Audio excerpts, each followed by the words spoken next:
जय हिंद, नमस्कार। आप सभी का हमारे YouTube चैनल पर स्वागत है। छत्तीसगढ़ जीएस के प्रश्नों को लेकर हम आ चुके हैं। चलते हैं, प्रश्न को स्टार्ट करते हैं। पहला प्रश्न है कि वर्ष 1904 में एशिया सहित समस्त छत्तीसगढ़ का सबसे प्राचीन औद्योगिक प्रशिक्षण संस्थान कहाँ स्थापित किया गया था। अर्थात ये आईटीआई संस्थान कहाँ स्थापित किया गया जो कि सबसे प्राचीन था। अगर आपको इसका आंसर पता है तो आप आंसर का क्वेश्चन का नंबर लिख के ABCD जो सही आंसर है वो कमेंट करें। चलते हैं, इसका सही आंसर जानते हैं। सही आंसर है बी ऑप्शन, कोनी बिलासपुर। अब देखते हैं आईटीआई से जुड़े कुछ इंपॉर्टेंट फैक्ट को भी आपको बता देते हैं। छत्तीसगढ़ में टोटल 186 सरकारी आईटीआई हैं, ठीक है, सरकारी आईटीआई हैं। इसके अलावा 109 जो है निजी आईटीआई हैं। कई बार ऐसे भी पूछ लिए जाते हैं, तो निजी आईटीआई सरकारी आईटीआई आपने देख लिए। चलते हैं अगले प्रश्न पर। दूसरा प्रश्न आपकी स्क्रीन पर ये यहां पर आ चुका है और ये प्रश्न है कि श्री महावीर प्राकृतिक योग विज्ञान चिकित्सा महाविद्यालय किस जिले में अवस्थित है। तो श्री महावीर प्राकृतिक एवं योग विज्ञान चिकित्सा महाविद्यालय छत्तीसगढ़ के किस जिले में है। अगर आप आंसर जा रहे हैं तो आप ABCD इस प्रकार कमेंट करेंगे। चलते हैं, आपने अगर कमेंट कर लिए हैं तो इसका सही आंसर जानते हैं। इसका सही आंसर है डी ऑप्शन, ये चौथा जो ऑप्शन दिया हुआ है डी, ये सही है। अब देखते हैं जो महावीर प्राकृतिक योग विज्ञान चिकित्सा महाविद्यालय है वो छत्तीसगढ़ में एक ही है और ये एक योग एवं प्राकृतिक चिकित्सा महाविद्यालय है जो कि श्री PSC द्वारा पूछा जा चुका है और ये है नगपुरा दुर्ग में, ठीक है, नगपुरा। और इसकी स्थापना सन 2002-3 में हुआ था, ठीक है, ये भी पूछ लिया जाता है, 2002-3 में हुआ था। तीसरा प्रश्न आपकी स्क्रीन पर आ चुका है और यह प्रश्न है कि छत्तीसगढ़ राज्य में सर्वाधिक वर्षा काल क्षेत्र कौन सा है। 4 ऑप्शन दिया हुआ है, इनमें से एक ऑप्शन सही है। अगर आप सही आंसर जान रहे हैं तो आप तीसरे नंबर का सही आंसर कमेंट करें। चलते हैं, अगर आपने कमेंट कर लिए हैं तो इसका सही आंसर जानते हैं। सी ऑप्शन इसका सही आंसर है, ठीक है, अबूझमाड़ की पहाड़ी। सर्वाधिक वर्षा होती है अबूझमाड़ की पहाड़ी में, जहां पर 1500 mm से ज्यादा वर्षा होती है, ठीक है। कई बार अगर ये भी पूछ लिया जाए तो 1500 mm से ज्यादा वर्षा होती है। इसके अलावा ये भी आपको बता दें कि जो न्यूनतम वर्षा होती है वो मैकल पर्वत श्रेणी का भाग है, ठीक है, न्यूनतम जो वर्षा होती है वो मैकल पर्वत श्रेणी का भाग है। चलते हैं अगले प्रश्न पर। अगला प्रश्न है चौथा प्रश्न की मैकल पर्वत श्रेणी में मुख्यतः पाए जाते हैं। तो मैकल पर्वत श्रेणी में मुख्य रूप से कौन से वन पाए जाते हैं ये पूछा हुआ है। अगर आप छत्तीसगढ़ का मैप को इस प्रकार से बनाएंगे तो यहाँ पर जो एरिया आता है, ये वाला एरिया जो आता है वो मैकल पर्वत श्रेणी है और इस क्षेत्र में कौन सी वन की प्रधानता है इसको पूछा हुआ है। अगर आपने इसका सही आंसर अगर आप जानते हैं तो आपने कमेंट कर लिया होगा कि चौथे का सही आंसर क्या आएगा। तो चलते हैं, चौथे का सही आंसर क्या आएगा। तो पहला ऑप्शन आएगा साल, ठीक है, और सार जिसे सरई भी कहते हैं जो कि छत्तीसगढ़ का राजकीय वृक्ष है, ऐसे भी प्रश्न बन सकते हैं। मैकल पर्वत श्रेणी जो है छत्तीसगढ़ के पश्चिम भाग में है, इस तरफ है। और मैकल पर्वत श्रेणी जो है कवर्धा, राजनांदगांव, खैरागढ़, छुकरन, गंडई इन जिलों को कवर करते हैं। पांचवा प्रश्न भी आपकी स्क्रीन पर शो हो चुका है और यह प्रश्न है कि खम्भ स्वान किस जनजाति के द्वारा किया जाता है। खम्भ स्वान एक प्रकार का आदिवासी नृत्य है, लोक नृत्य है और इसे किस जनजाति द्वारा किया जाता है ये पूछा हुआ है।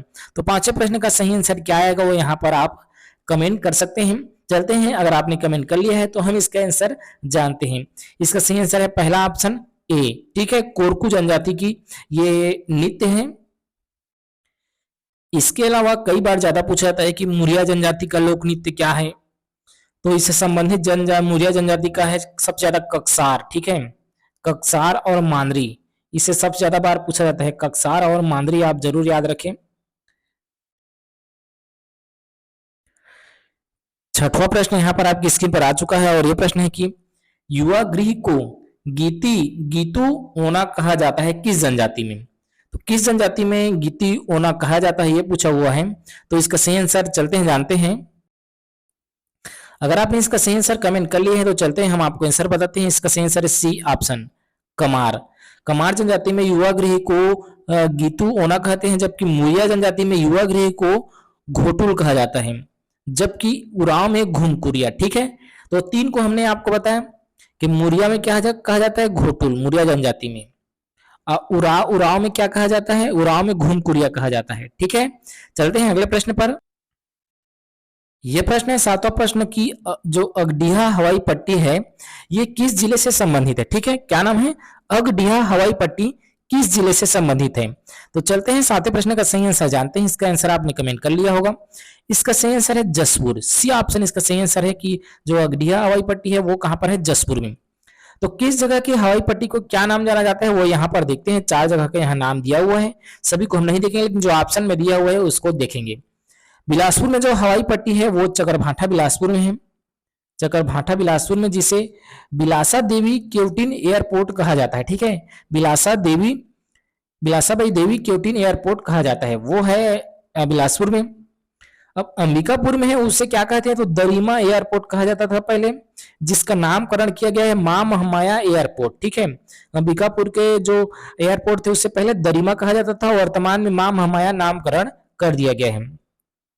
इसके अलावा यहाँ पर और क्या है? तो बलरामपुर में है नहीं। ठीक है, इतना हमने आपको बताया। चलते हैं अगले प्रश्न पर। यहाँ पर जो ये प्रश्न आया हुआ है ये 8वां प्रश्न है और पूछा हुआ है कि हनुमान पेपर मिल किस जिले से संबंधित है? तो हनुमान पेपर मिल किस जिले से संबंधित है आप कमेंट करेंगे। इसका सही आंसर क्या आएगा? चलते हैं, अगर आपने कमेंट कर लिया है तो इसका सही आंसर जानते हैं। सही आंसर है ए ऑप्शन रायपुर। अब देखते हैं पेपर मिल के बारे में थोड़ा सा कि रायपुर में है कहाँ। तो ये गोबरा नवापारा में है। ठीक है, क्या गरीबी पूछ ले, गोबरा नवापारा में है, रायपुर में हनुमान पेपर मिल। कई बार पूछ लिया जाता है कि कागज उद्योग का संबंध पेपर मिल से है और कागज में भी है, जैसे कि बुक बांड पेपर मिल चांपा में है। मध्य भारत पेपर मिल कहाँ है? तो बिरघनी चांपा में ही। धनलक्ष्मी पेपर मिल, ठीक है, धनलक्ष्मी पेपर मिल ये कहाँ है? तो ये डोंगरगढ़ में है। कई बार ऐसे भी पूछ लिया जाता है धनलक्ष्मी पेपर मिल कहाँ है? तो ये रायगढ़ में है। तो इतना ही को रहते हैं। अब तो बिलासपुर ऑप्शन में दिया हुआ है, तो बिलासपुर में कौन से पेपर मिल है? तो बिलासपुर में कई सारे पेपर मिल है, चाहे ओरिएंटस कहें, कोरनोई कहें, जो कि पहला पेपर मिल है, और ये ढेका बिलासपुर में है। ठीक है, पहला पेपर मिल ढेका बिलासपुर में बनाया गया था। छत्तीसगढ़ का पहला पेपर मिल कहाँ है? तो ढेका बिलासपुर में। ऐसे भी प्रश्न बन सकते हैं। 9वां प्रश्न आपकी स्क्रीन पर शो हो चुके हैं और यह प्रश्न है कि प्रेमनगर ताप विद्युत परियोजना राज्य के किसका उपक्रम है? ठीक है, ये किसका उपक्रम है ये पूछा हुआ है। तो ये एक तो राज्य सरकार का उपक्रम है और ये इफको का है। सी ऑप्शन इसका सही आंसर होगा। कौन सा ऑप्शन? सी ऑप्शन होगा, प्रेमनगर, जो कि सूरजपुर जिला में पड़ता है। ठीक है, सूरजपुर जिला में पड़ता है। ये छत्तीसगढ़ राज्य सरकार का और प्राइवेट कंपनी इफको का ये एक उपक्रम है, जिसका विद्युत उत्पादन 1320 मेगावाट का है। अगर ये भी पूछ लिया जाए तो 1320 मेगावाट का ये विद्युत उत्पादन है, जो कि एक प्रकार का प्रस्तावित है। ये 10वां प्रश्न है कि छत्तीसगढ़ के बालोद में स्थित शासकीय महाविद्यालय बालोद में पवन ऊर्जा कब स्थापित किया गया था?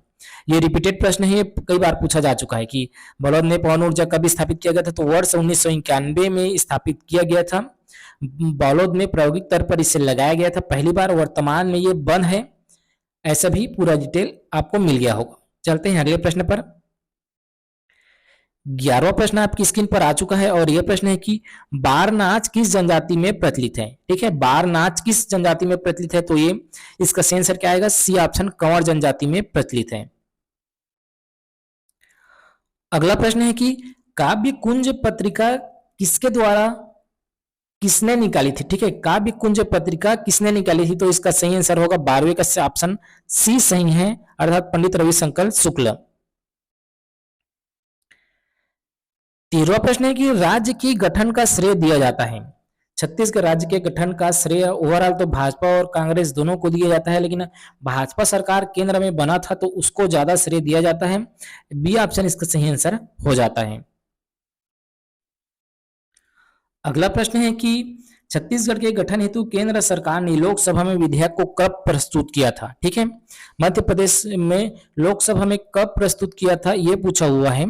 तो लोकसभा में प्रस्तुत किया गया था ए ऑप्शन 15 जुलाई 2000 को। ठीक है, जो कि 31 जुलाई को पारित हो गया था। उसके बाद राज्यसभा में 9 अगस्त को, जो कि ऑप्शन में नहीं दिया हुआ है। तो ए ऑप्शन इसका सही आंसर। चलते हैं अगले प्रश्न पर। सॉरी, हमने इसका आंसर आपको गलत बता दिया था, ये 25 जुलाई है। सी ऑप्शन इसका सही आंसर होगा। अगला प्रश्न है कि स्पर्श अभियान किस बीमारी से संबंधित है। स्पर्श अभियान किस बीमारी से संबंधित है जो कि छत्तीसगढ़ सरकार द्वारा चलाया जा रहा है। इसका संबंध है कुष्ठ रोग से। डी ऑप्शन इसका सही आंसर होगा। 16वां प्रश्न है कि उट्टी उट्टी बोली जिसे उत्ती कहते हैं हम लोग, उत्ती बोली छत्तीसगढ़ी बोली आमतौर पर छत्तीसगढ़ के किस भाग में बोली जाती है। ठीक है, इसका सही आंसर है 16वें प्रश्न का कि डी ऑप्शन दक्षिण छत्तीसगढ़ में बोली जाती है। सॉरी, दक्षिण छत्तीसगढ़ नहीं है, इसका सही आंसर है पूर्वी। ठीक है, पूर्वी छत्तीसगढ़ में उत्ती उत्ती बोली जाती है क्योंकि सूरज उसी तरफ से उगता है, तो हमने थोड़ा सा मिस्टेक कर दिया था बताने में। अगला प्रश्न है कि छत्तीसगढ़ राज्य की विधानसभा में निर्वाचित सदस्यों की संख्या कितना है।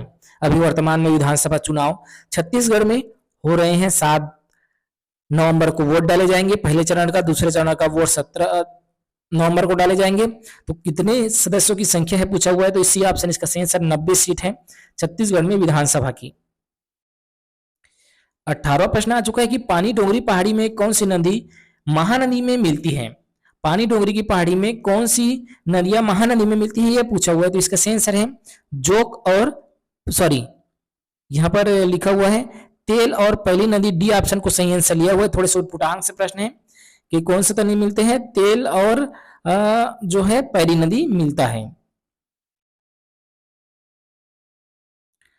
अगला प्रश्न है कि छत्तीसगढ़ की कौन सी नदी पश्चिम की ओर बहने वाली नदी है। पश्चिम की ओर बहने वाली नदी जैसे कि आप देखेंगे इस तरफ उत्तर, ये दक्षिण, ये पूर्व, ये पश्चिम, इस तरफ कौन सी नदी बहती है। तो आप देखेंगे ऑप्शन में, तो यहाँ पर जो लिखा हुआ है इंद्रावती नदी ये बहती है पश्चिम की ओर। बाकी जो हसदेव नदी है वो उत्तर से दक्षिण बहता है। जो महानदी है वो दक्षिण से पूरब इस तरफ बहता है। जो शिवनाथ नदी है वो पश्चिम से पूरब की तरफ बहता है। तो सही आंसर आपको मिल गया होगा। चलते हैं अगले प्रश्न पर। लास्ट 20वां प्रश्न है कि 2000 में छत्तीसगढ़ का गठन हुआ, तो उसके पश्चात छत्तीसगढ़ राज्य का प्रथम मुख्यमंत्री इनमें से कौन था। यह प्रश्न आपके लिए है, आप इसका आंसर कमेंट करेंगे। हमने 20 प्रश्न देखे हैं बहुत ही महत्वपूर्ण, जो कि छत्तीसगढ़ पुलिस भर्ती, सीजी पुलिस भर्ती के लिए इंपॉर्टेंट रहेंगे। वन विभाग की भर्ती निकलने वाली है, अपेक्स बैंक में भर्ती निकला हुआ है, सीजी व्यापम द्वारा भर्ती निकला हुआ है। इसके अलावा हाई एजुकेशन उच्च शिक्षा विभाग में भर्ती निकला हुआ है। तो सारे एग्जाम के लिए आपके लिए हेल्पफुल रहेंगे।